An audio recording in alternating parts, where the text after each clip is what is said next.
Ladies and gentlemen, last but not least, I want to talk about the educational part, which I think is going to be one of the main pillars. Is when we're approaching movement like that, we cannot going, we cannot go into the movement with like swords and spears and guns blazing, like trying to no. Ladies and gentlemen, do not assume people are doing things because they're bad. We're all good people. We all have goodness in our hearts, and people sometimes, and even most of the time, do things because they don't know or they're afraid. These are the two things why people hate doesn't really exist.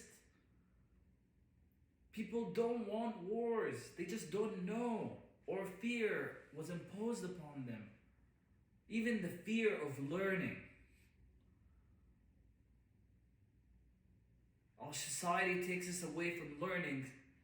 Since the day we're 3 years old, we're away from learning, we're being fed information. So to have that compassion towards people. When you're arguing with an imam, or arguing with a pastor, when you're arguing with whoever, and they're so harsh and they don't want to change their ideas, it's okay. Do not attack them. They are scared to change their beliefs. That's it. They don't know. I swear to God, most men. No, I don't want to do that. I don't want to say that. But so many people do things and without even realizing it. They don't know. Some people speak in history and things like that, but they did zero research. It's because their neighbor told them something. It's surprising.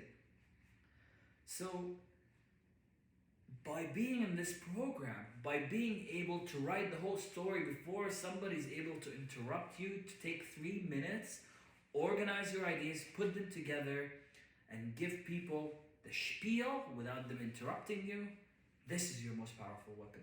Because that's what people do. But not out of fear, not out of that, out of knowledge.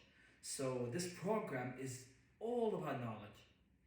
It's there are some people that just want the knowledge. I'm not saying that in a fight for justice there won't be extremists that will try to fight you and put you down, but I'm saying there's a massive part of population that you can get as allies by just offering knowledge.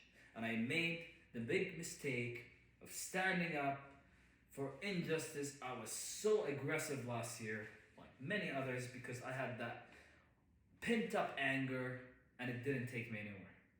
What I realized at the end of the day, God and the universe put me in their place, and I felt their fear not that long after. And I was under spiritual attack to feel like them, and I learned so much. And when I came back, I realized we have to treat people out of compassion.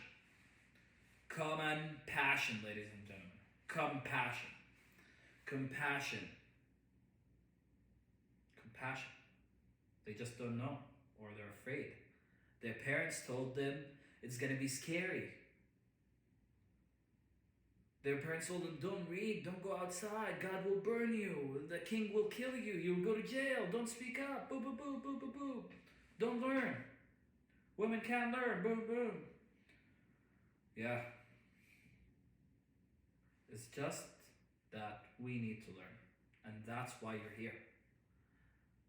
I'm telling you, they say that peaceful protests are better than violent ones, but I'm telling you, an online peaceful one that's focused on teaching and learning, the outcome of something like this is going to be bigger if it's outcome based. All with knowledge. All with knowledge, ladies and gentlemen. Even if they're not ready for it now, but you take your message and you put it in the online world. When they're ready for it, they'll go. I've been reading things that were written 50 years ago, even 2,000 years ago. People were not ready for it, but we're ready for it now. So don't think that peaceful fighting doesn't work. It is what works. Education is what works. Just think about how you feel towards a teacher versus an imam. Like a teacher that you love at school. How do you feel towards them? A teacher that treated you well and gave you information, you'll respect them all their life. You'll listen to them. You'll look at them as source of wisdom. That's the good ones. There's many bad ones, but the good ones I'm saying. Because that's who you're going to become. The ones that care. Versus somebody that, like from the government or somebody that's trying to impose something on you without taking compassion and learning process into account. The people that expect you to do things without teaching you, to skip the whole process and just do things blindly, you can tell. You can tell that more people will be attracted to your knowledge, your peace, to education. Learning is the process that people seek, so they're going to come to you versus you push your information on them like many of the other people do in their aggressive messages that has no aspect of teaching, but only caring about if they're right or wrong. But you don't want to play that battle. There's a place beyond right or wrong where everyone exists. And that's it about being educational and approach things with compassion and teaching and learning. That's the core, baby. That's the core. To develop compassion is to learn, is to experience what the other person is going through, is to explain.